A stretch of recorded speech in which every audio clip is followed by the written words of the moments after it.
السلام علیکم ورحمۃ اللہ وبرکاتہ۔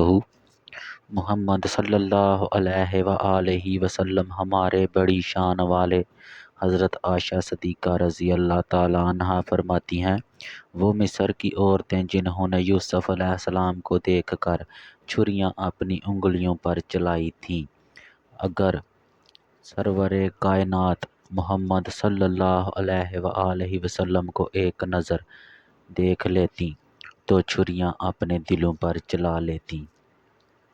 جابر رضی اللہ تعالیٰ عنہ کہتے ہیں، ایک رات چاند اپنے جوبن پر تھا، میں چاند کی چاندنی سے مسحور ہو کر رہ گیا، بے ساختہ میرے قدم کچی چھت والی مسجد نبوی صلی اللہ علیہ وآلہ وسلم کی طرف بڑھے۔ مسجد کے صحن میں کونین کے تاجدار انبیاء صلی اللہ علیہ وآلہ وسلم سرخ چادر اوڑھے لیٹے تھے۔ میری نظر پاک پیغمبر صلی اللہ علیہ وآلہ وسلم کے چہرہ انور پر پڑی۔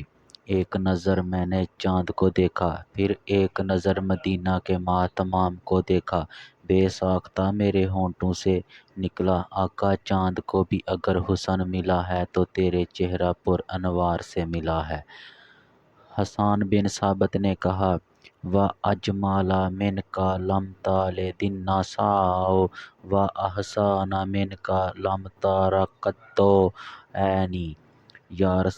یعنی یا رسول اللہ صلی اللہ تعالیٰ علیہ وسلم، آپ صلی اللہ علیہ وآلہ وسلم سے زیادہ حسن و جمال والا میری آنکھ نے کبھی کسی کو دیکھا ہی نہیں، اور آپ صلی اللہ علیہ وآلہ وسلم سے زیادہ کمال والا کسی عورت نے جنا ہی نہیں۔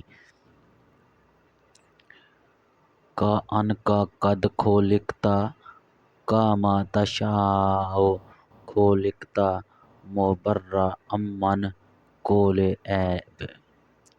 یا رسول اللہ صلی اللہ علیہ وآلہ وسلم، آپ صلی اللہ علیہ وآلہ وسلم ہر عیب و نقصان سے پاک پیدا کیے گئے ہیں، گویا آپ صلی اللہ علیہ وآلہ وسلم ایسے ہی پیدا کیے گئے جیسے حسین و جمیل پیدا ہونا چاہتے تھے۔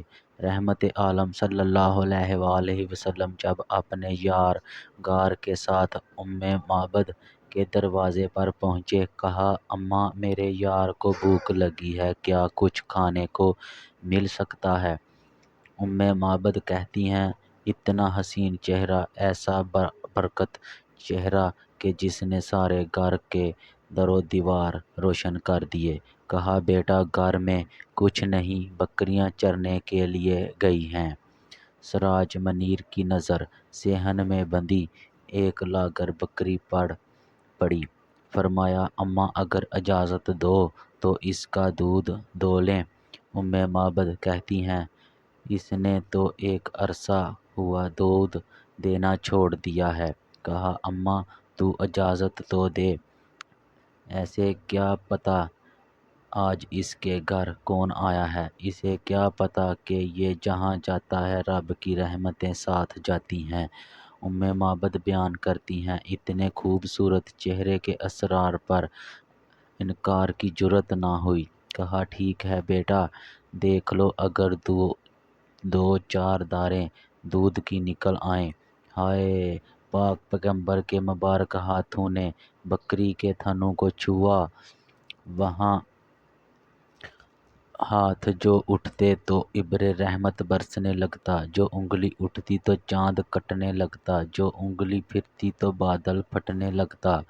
یوں محسوس ہوا بکری کو انہی ہاتھوں کے چھونے کا انتظار تھا۔ فرمایا، اماں برتن لاؤ۔ معبد چھوٹا سا برتن اٹھا لائیں، وہ بھر گیا۔ کہا، اور برتن لاؤ، حتیٰ کہ گھر کے سبھی برتن دودھ سے بھر گئے۔ وہ بکری نبی رحمت کے ہاتھوں کے لمس کو محسوس کرنے کے بعد 18 سال زندہ رہی، لیکن کبھی اس کا دودھ خشک نہ ہوا۔